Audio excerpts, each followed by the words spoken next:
Hello everyone. सो आज हम लोग वाइस प्रेसिडेंट से रिलेटेड सारे इंपॉर्टेंट आर्टिकल्स को याद करेंगे और समझेंगे। सबसे पहले जो वाइस प्रेसिडेंट है वो है सीपी राधाकृष्णन। इनका नाम कितना अच्छा है, राधा और कृष्णन दोनों है।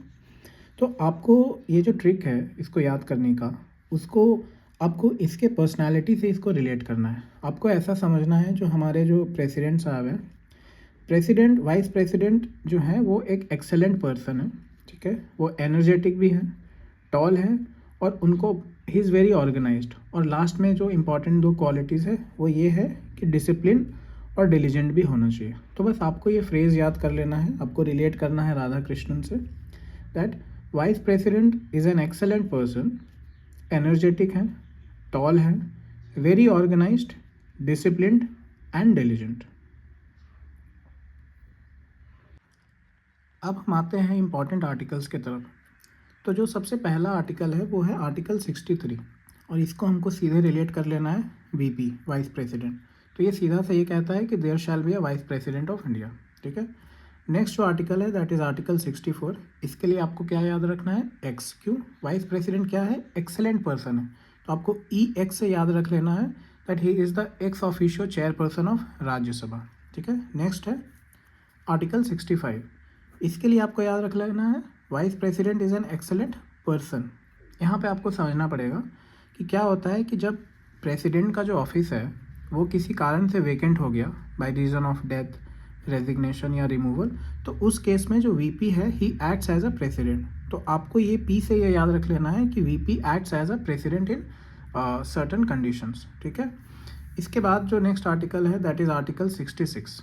इसके लिए मैं आपको दो ट्रिक बताऊंगा। एक तो ये है दैट ये हो जाएगा आपका vice president is an excellent person, he is energetic, so ई से आप इलेक्शन याद कर लोगे।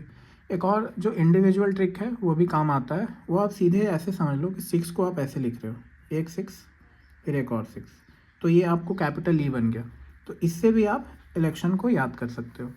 अब इसके लिए जो इलेक्शन होता है वो होता है बाय इलेक्टोरल कॉलेज, और उसमें दो मेंबर्स होते हैं, elected members and nominated members of both the houses, that is both Rajya Sabha and Lok Sabha. और जो वीपी की जो एलिजिबिलिटी होती है वो भी सेम होती है एक प्रेसिडेंट के जैसे। He should be a citizen of India, 35 years of age होना चाहिए, and he should be qualified to become member of Rajya Sabha, ठीक है। उसके बाद जो नेक्स्ट आर्टिकल है दैट इज़ आर्टिकल 67। इसके लिए आपको याद रखना है ही इज़ एनर्जेटिक, उसके बाद क्या था, टॉल। तो टी से आपको टर्म ऑफ वाइस प्रेसिडेंट याद हो जाएगा। 5 साल का होता है उनका टर्म। उनको अगर रिज़ाइन करना है then he will give his resignation to the president. Removal कैसे होता है, अगर राज्यसभा एक रेजोल्यूशन पास कर देती है बाय मेजॉरिटी तो उनको रिमूव कर सकते हैं by giving a notice of 14 days, ठीक है। तो ये आपको याद हो जाएगा। जो नेक्स्ट आर्टिकल है दैट इज़ आर्टिकल 68। उसके बाद इसके लिए आपको क्या याद रखना पड़ेगा, वेरी ऑर्गेनाइज्ड, ठीक है। तो वी से वैकेंसी जब क्रिएट होती है in the vice president's office, तो जो इलेक्शन है वो उनके टर्म के एक्सपायर होने के पहले इलेक्शन को कंडक्ट करना पड़ता है।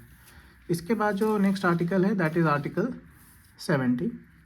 इस दैट इज़ आर्टिकल 69। तो इसको आपको याद रखना है वेरी ऑर्गेनाइज्ड।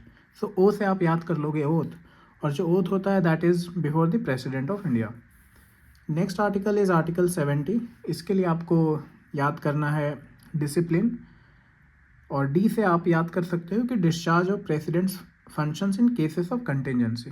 तो कुछ कंटिजेंट केसेस में जो प्रेसिडेंट का फंक्शन कौन डिस्चार्ज करेगा उसके रिलेटेड पार्लियामेंट के पास पावर होता है टू मेक लॉज।